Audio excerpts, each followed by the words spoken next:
আসসালামু আলাইকুম, back to my channel Maisha channel থেকে সবাইকে স্বাগতম। আবারও আমি চলে আসলাম আরেকটি রেসিপি নিয়ে। আমার আজকের রেসিপিটা থাকছে খুব সহজেই বাঁধাকপির পাকোড়া রেসিপি। আশা করছি ভালো লাগবে। ভালো লাগলে অবশ্যই একটু লাইক দিয়ে পুরো ভিডিওটা দেখে নেবেন। এখানে আমি বাঁধাকপি কেটে নিয়েছি,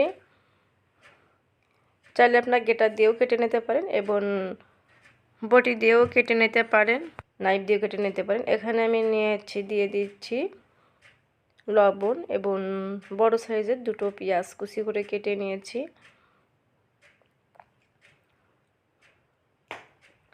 খুবই টেস্টি হয় এবং এর মধ্যে দিয়ে দিচ্ছি কিছুটা কাঁচামরিচ কেটে নিয়েছি কুচি করে অবশ্য, এবং দিয়ে দিচ্ছি মরিচ 1 চামচ। ঝালটা অবশ্য আপনারা টেস্ট অনুযায়ী দিয়ে দেবেন। এবং 1/2 চামচ দিয়ে দিচ্ছি হলুদ গুঁড়া এবং ভাজা জিরার গুঁড়া দিয়ে দিলাম 1 চামচ এবং দিয়ে দিলাম চাট মশলা 1/2 চামচ। দিয়ে দিলাম আদা রসুনের পেস্ট, অবশ্য ফ্রিজে রাখা ছিল। দিয়ে দিলাম আমি চালের গুঁড়ি 3 চামচ, 4 চামচ দিয়ে 3 চামচ, 1 টেবিল চামচ হবে। দিয়ে এখন খুব ভালো করে মেখে নেব। খুব সহজেই আমরা বাসায় বসেই তৈরি করে নিতে পারি এই শীতের মৌসুমে। শীত অবশ্যই শেষের মৌসুমে। বাটিটা আমার বেশি হয়ে গিয়েছে আর কি, বাটিটা ছোট হয়ে গিয়েছে, তবে আপনারা চাইলে বড় বাটি নিতে পারেন। আমি বাটিটা পরিবর্তন করে নিলাম। দিয়ে খুব ভালো করে এরকম করে হাত দিয়ে একটু মথে নিতে হবে এরকম করে, তাহলে অনেকটাই সফট হয়ে আসবে। তবে আমি চালের গুঁড়ি দিয়েছি 1 টেবিল চামচ এবং দিয়ে দিচ্ছি ময়দা বা আটা দিতেও পারেন আপনারা। দিয়ে দিচ্ছি আমি 1 টেবিল চামচ এবং চাইলে আপনারা কর্নফ্লাওয়ারও দিতে পারেন।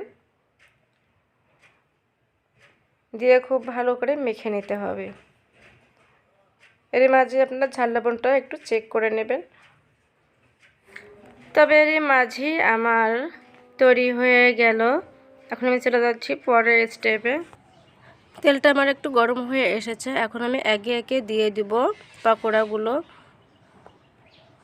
বা বড়া, আপনারা যেটাই বলুন না কেন। এরকম করে যে কয়েকটা হবে আর কি, ওই কয়েকটা আমি অ্যাড করে দিব।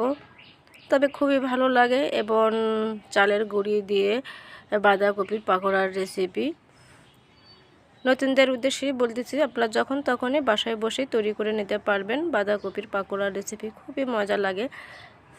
চালের গুঁড়ি না থাকলেও আপনারা ময়দা বা আটা দিয়েও তৈরি করে নিতে পারেন। সবগুলোই আমি এভাবে দিয়ে দিব যে কয়েকটা হবে আর কি। দিয়ে কিছুক্ষণ অপেক্ষা করব এক পাশে হয়ে আসা পর্যন্ত। দিয়ে দেওয়ার পরে কিন্তু নাড়াচাড়া করা যাবে না। দিয়ে দেওয়ার পরে এক পাশে হয়ে গেছে, এখন আমি একটা করে পল্টে দিব। এভাবে পল্টে দিতে হবে। দেখবেন একটার গায়ের একটা সঙ্গে যাতে লেগে না যায়, এভাবে দিয়ে দিতে হবে। এরকম করে আস্তে ধীরে পল্টে নিতে হবে। আবারও আমি এরকম করে পল্টে দিয়ে আবারও এক পাশে হয়ে আসা পর্যন্ত অপেক্ষা করব। অবশ্যই আমরা এভাবে ভেজে নিতে পারি আর কি। অপেক্ষা করব। হয়ে আসছে, এখন আমি উঠিয়ে নেব। দেখুন কালারটা মাশাআল্লাহ অনেক সুন্দর এসেছে, খেতে অনেক টেস্টি হয়েছিল আর কি। চাইলে আপনার টমেটো সস দিয়েও খেতে দিতে পারেন এবং এমনি পেঁয়াজ দিয়েও খেতে পারেন। খুবই ভীষণ ভালো লাগে। তেলটা অবশ্যই খুব ভালো করে ঝরে নিতে হবে। কিচেন টিস্যুর উপরে রেখে দেবেন বা একটু খন্তি দিয়ে এরকম করে চাপ দিলেই দেখুন ঝরঝর করে তেলগুলো পড়ে যাচ্ছে। যেহেতু সবজিতে তেল একটু বেশি টানে। এভাবে সবগুলোই আমি সেঁকে নেব এবং খুব ভালো করে চাপ দিয়ে তেলটা ঝরিয়ে নেব। এবং চাইলে আপনারা বারবার কিচেন টিস্যু দিয়েও তেলটা ঝরিয়ে নিতে পারেন। দেখুন কীরকম তেল বের হচ্ছে। এভাবে আরও যে কয়েকটা আছে ওই কয়েকটাও দিয়ে দিব। এভাবে আমি সবগুলোই ভেজে নিয়ে এসেছি। এখন আমি পরিবেশন করছি। আশা করছি আমার আজকের রেসিপিটা আপনাদের ভীষণ ভালো লেগেছে। ভালো লাগলে অবশ্যই লাইক কমেন্ট শেয়ার করতে ভুলবেন না এবং পাশে থাকার বেল বাটনটা বাজিয়ে দিবেন। আজকের মতো আমি এখানেই বিদায় নিচ্ছি। আবারও অন্য কোনো দিন আসবো অন্য কোনো রেসিপি নিয়ে। তবে আমি একটু ভিতরে ভেঙে দেখেছি, ভিতরটাও কীরকম হয়েছে। আশা করছি সবাই ভালো থাকবেন, সুস্থ থাকবেন। আল্লাহ হাফেজ।